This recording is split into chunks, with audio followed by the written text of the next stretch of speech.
Hello friends, welcome to my channel. మనం ఈ వీడియోలో tasty and healthy millet dosa ఎలా తయారు చేసుకోవాలో చూద్దాము. ఈ దోశకి నేను 3 ఇంగ్రీడియంట్స్ మాత్రమే యూస్ చేస్తున్నాను. ముందుగా ఒక బౌల్ తీసుకొని అందులో 1 కప్పు వరకు సజ్జలు తీసుకుంటున్నాను. అదే కప్తో 1/2 కప్పు కొర్రలు తీసుకుంటున్నాను. ఫాక్స్టైల్ మిల్లెట్ అంటారు. అలాగే 1/2 కప్పు మినప్పప్పు కూడా యాడ్ చేసుకుంటున్నాను.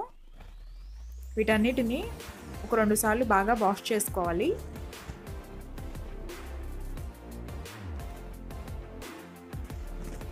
ఇలా వాష్ చేసుకున్న తర్వాత వీటిని 6 గంటల పాటు నానబెట్టుకోవాలి.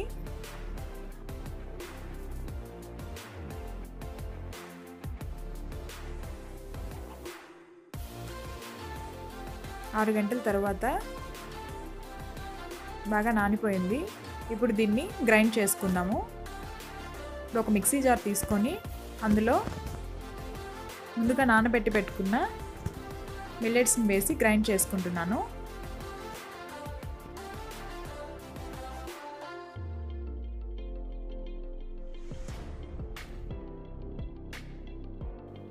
ఇలా గ్రైండ్ చేసుకున్న తర్వాత దీన్ని 6 గంటల వరకు పులవనివ్వాలి. 6 గంటల తర్వాత పిండి ఇలా బాగా పొంగుతుంది. చూసారు కదా.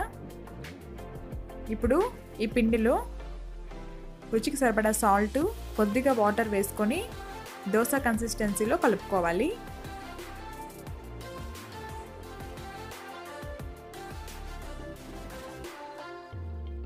ఇప్పుడు ఒక ప్యాన్ పెట్టి అందులో కొద్దిగా ఆయిల్ వేసుకొని ఉల్లిపాయతో ఇలా స్ప్రెడ్ చేసుకోవాలి. ఇలా స్ప్రెడ్ చేయడం వల్ల దోశలు క్రిస్పీగా వస్తాయి. ఇప్పుడు దోశలు వేసేసుకుంటున్నాను. ఎప్పుడు బియ్యంతో కాకుండా ఇలా మిల్లెట్స్తో కూడా ఒకసారి ట్రై చేయండి. బీపీ, షుగర్ ఉండేవాళ్ళు ఈ మిల్లెట్స్ని తరచుగా తీసుకోవడం వల్ల హెల్త్కి చాలా మంచిది. మీరు కూడా తప్పకుండా ట్రై చేసి ఎలా వచ్చిందో నాకు కామెంట్ చేయండి.